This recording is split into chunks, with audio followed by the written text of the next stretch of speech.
Shalom, salam jumpa kembali dengan saya Pastor Andreas Rustin dalam Renungan Harian Katolik. Berapa kali aku harus mengampuni saudaraku yang bersalah kepadaku? Itulah pertanyaan Petrus kepada Yesus. 7 kali, angka 7 melambangkan kesempurnaan. Tapi Yesus menjawab bukan 7 kali, melainkan 70 kali 7 kali. Wow, mungkin kita menjadi bingung, begitu banyak 490. Tetapi yang dimaksud Yesus bukan soal jumlah angkanya, melainkan pengampunan itu adalah tanpa batas. Kita belajar mengenai pengampunan pertama. Allah memberikan contoh kepada kita bagaimana Dia juga mengampuni kita manusia berdosa. Dan karena itu, kita sebagai orang yang percaya kepadanya dan membawa wajahnya yang penuh kerahiman kepada sesama, juga wajib untuk mengampuni orang yang bersalah kepada kita. Tetapi jangan lupa, Allah memberikan pengampunan kepada orang yang sungguh bertobat dan mau mengubah dirinya.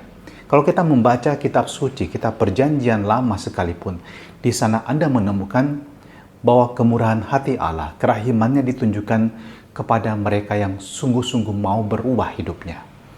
Kita tidak boleh lupa kisah mengenai Nabi Yunus yang mengajak orang-orang Niniwe untuk bertobat, dan mereka menunjukkan pertobatan luar biasa dan Allah tergerak oleh belas kasihan. Yang kedua, bagaimana kalau orang tersebut hanya berpura-pura atau hanya memanfaatkan Anda dan kemudian merugikan Anda terus-menerus dan menggunakan kata pengampunan hanya untuk membenarkan tindakannya? Ingat, perintah Allah yang diberikan Yesus kepada kita, kasihilah Tuhan Allahmu dengan segenap hatimu, segenap kekuatanmu, jiwa ragamu, tapi juga kasihilah sesamamu seperti dirimu sendiri.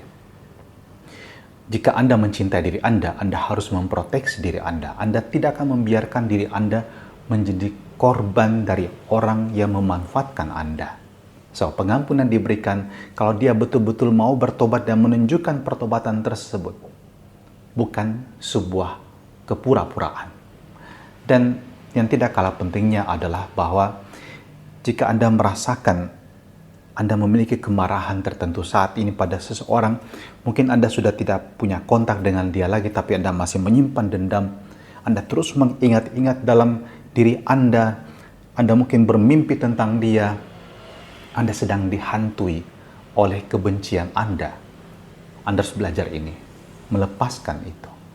Anda harus melepaskannya dan menyerahkannya kepada Tuhan, dan biarlah Tuhan menjadi hakim atas orang tersebut. Tapi Anda mesti membebaskan diri Anda dari beban yang tidak perlu. Dan kebahagiaan itu bisa muncul kembali ketika kita memutuskan melepaskan, mengampuni. Dalam arti Anda tidak menyimpan itu dalam hati Anda. Biarkan itu semua menjadi milik Allah dan hak Allah untuk mengingatkan orang tersebut, untuk menyadarkan orang tersebut dengan caranya. Tapi Anda tidak perlu menyimpan kemarahan itu. Sebaliknya, Yesus katakan berdoalah bagi mereka yang menganiaya kamu. Ketika Anda mendoakan dia dan memohonkan berkat baginya, memohonkan pengampunan baginya, tahukah Anda, saat orang tersebut layak menerimanya, dia menerimanya. Doa Anda akan menggerakkan dia untuk berubah. Tapi kalau Anda berdoa memberkati dia dan dia tidak layak untuk menerima itu, maka berkatmu akan engkau terima berlimpah atas dirimu sendiri.